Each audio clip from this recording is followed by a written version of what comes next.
Todo mundo já viu alguma cena no cinema de algum urubu comendo um cadáver apodrecido. O cinema adora explorar esses momentos e, em alguns casos, principalmente em animações, transforma essa ave em personagens fofinhos e simpáticos. No Rei Leão e no filme A Era do Gelo, eles até ganham trilhas sonoras muito criativas. Todas focadas na característica mais medonha do pássaro, sua alimentação à base de cadáveres em decomposição. E afinal, como isso não faz mal para esse bicho? Meu nome é Mozart Ornelas e seja muito bem-vindo a Fatos Desconhecidos.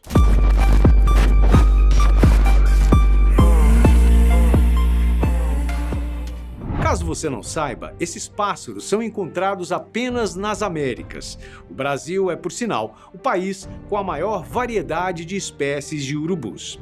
São 5 no total, e a mais famosa delas, o urubu de cabeça preta, pode ser vista em muitas cidades brasileiras. No campo, nem se fala. Eles são aves de grande porte que, às vezes, até assustam pelo seu tamanho e imponência.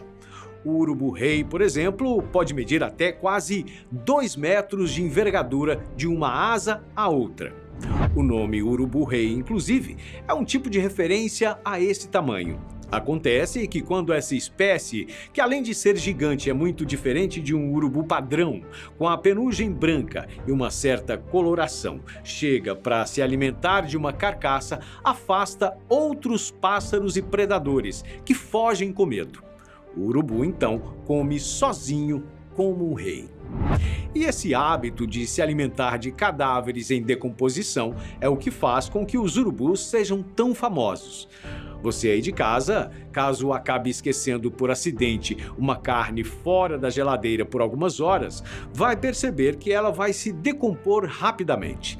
A cor vai começar a mudar e, dependendo do tempo, o cheiro vai ficar quase insuportável.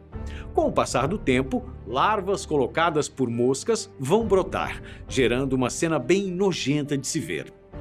Você obviamente não vai conseguir comer essa carne, porém, um urubu ficaria muito feliz com essa refeição. E por que isso? Primeiro você precisa conhecer um grupo de animais que levam um nome bem diferente.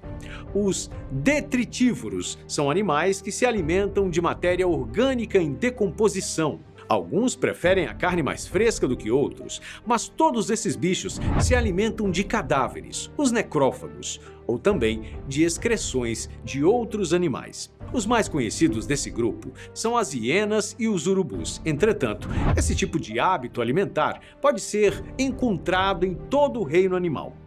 Basta você observar bem. Moscas adoram essas comidas, baratas também. Um dos bichinhos mais peculiares da Terra, conhecido por besouro rola... Bem, acho que você já sabe, não é? É famoso por criar grandes bolas de fezes de outros animais e sair rolando por aí.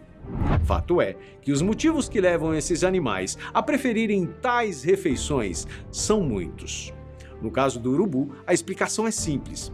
Ele não se desenvolveu para ser um predador. Todo o seu sistema é preparado para comer carcaças.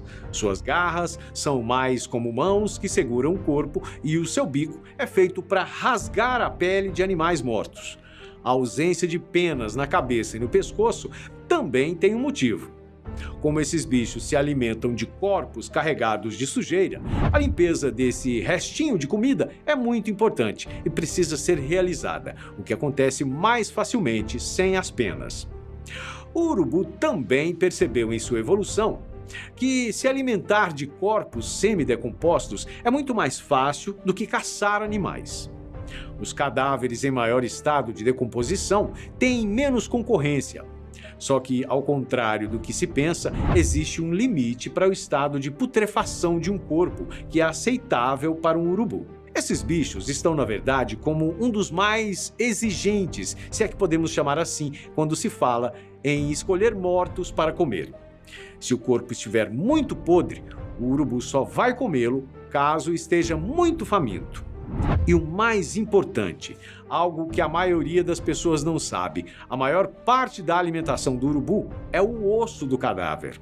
Os ossos são importantes fontes de calorias e proteínas e são facilmente triturados pelas características únicas do pássaro.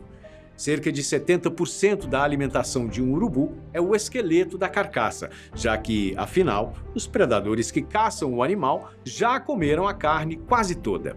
E não foi só a parte externa do urubu que foi adaptada para se alimentar assim, não. Primeiro, ao contrário da maioria dos pássaros, o urubu tem um olfato muito bem desenvolvido, sentindo o cheiro da carcaça a uma grande distância. Segundo, o sistema digestivo dele é totalmente preparado para eliminar as bactérias que matariam boa parte dos animais que se alimentam do corpo morto. O suco gástrico do urubu é cerca de 10 vezes mais poderoso que o dos humanos, podendo até derreter o aço. Após a refeição, essa substância é liberada no estômago, matando as bactérias que já se proliferaram no seu banquete. Recentemente, os cientistas descobriram que essa resistência do urubu se fortalece a cada refeição, quase como se o corpo da ave estudasse uma nova bactéria ou vírus que chega em seu corpo e desenvolvesse por si só uma vacina, um antídoto.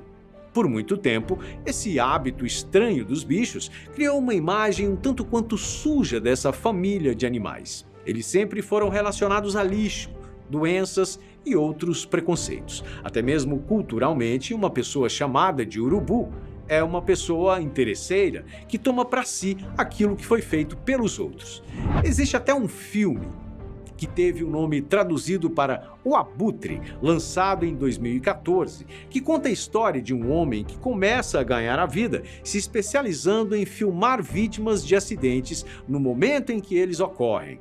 Porém, tudo isso está muito distante da realidade. O urubu, na verdade, é um dos grandes responsáveis pela limpeza do ambiente, e a observação da sua população é um ótimo indicativo de proliferação de doenças em uma região. O animal, quando se alimenta, também faz as suas necessidades em volta do corpo.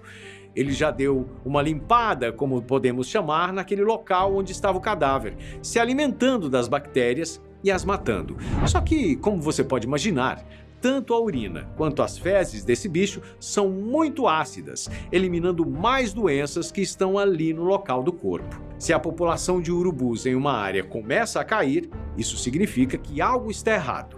Essas aves estão se alimentando de outros bichos mortos, que estão infectados por algo tão forte que nem mesmo o intestino do urubu consegue matar. Toda essa importância do urubu ainda se soma ao fato de que comer a carcaça de outros animais gera mais alimento para outras espécies. Quando ele tritura os ossos e outras partes da carcaça, os farelos irão alimentar outros bichos menores, como insetos ou até mesmo pequenos roedores. Os animais detritívoros, por sinal, são extremamente importantes para a natureza. Eles realizam funções fundamentais no ciclo da vida e a maioria deles se difere muito nos seus hábitos. A hiena, por exemplo, ao contrário do que se pensa, não gosta de cadáveres em estágio avançado de decomposição. O intestino e o estômago dela não são tão fortes quanto os de um urubu. Porém, a hiena tem outro truque muito bom na manga. Ela consegue identificar quais cadáveres foram mortos por doenças ou por outros predadores. O urubu acaba comendo de tudo, ficando sujeito a se intoxicar o tempo inteiro. E isso cria um outro detalhe interessante.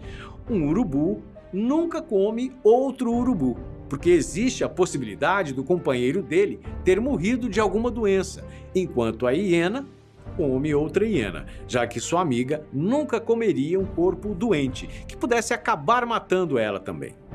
Ninguém sabe ainda como a hiena faz isso, mas de qualquer maneira é algo importantíssimo para sua sobrevivência. Outra coisa sobre esses animais que se alimentam de matéria orgânica é que a maioria deles, na verdade, é menor que o urubu e a hiena. Muitas bactérias são detritívoras. As minhocas são outra espécie famosa desse grupo. Enquanto cavam, vão literalmente comendo terra, que vem junto com restos de animais e outros materiais orgânicos. Quando isso tudo sai do outro, fica conhecido como humus, uma mistura de terra com matéria orgânica que serve como um ótimo adubo. Outro ser pequeno, mas muito importante para o ecossistema, é o besouro carniceiro. A verdade é que existem diversas espécies de besouros como esses, a maioria encontrada nos Estados Unidos. Esses bichos são de difícil localização, a não ser que você goste de ficar mexendo em carcaças. Grande parte deles possui um jeito muito interessante de não ser morto pela carne em decomposição, ou das larvas, cheias de doenças que também se alimentam. Esses bichinhos têm um tipo de spray que lança um líquido especial, feito para matar bactérias e outros seres microscópicos. Assim como todos os animais citados aqui, esses besouros eliminam carcaças no meio ambiente, facilitando que a vida recomece de novo. Bem legal isso, não é mesmo? Por hoje eu vou ficando por aqui, mas antes eu vou passar um recadinho para você. A Fatos está agora com um novo canal, feito para quem gosta de animes, jogos, filmes e muito mais. A Fatos Nerd está bem aqui, a um clique de distância. Então, dá uma conferida lá e já se inscreva, vai, para acompanhar os conteúdos incríveis que estão saindo. E também não esquece de deixar o seu like e comentar se você já conhecia alguns desses bichinhos muito curiosos que eu mostrei aqui hoje. Um grande abraço e até a próxima!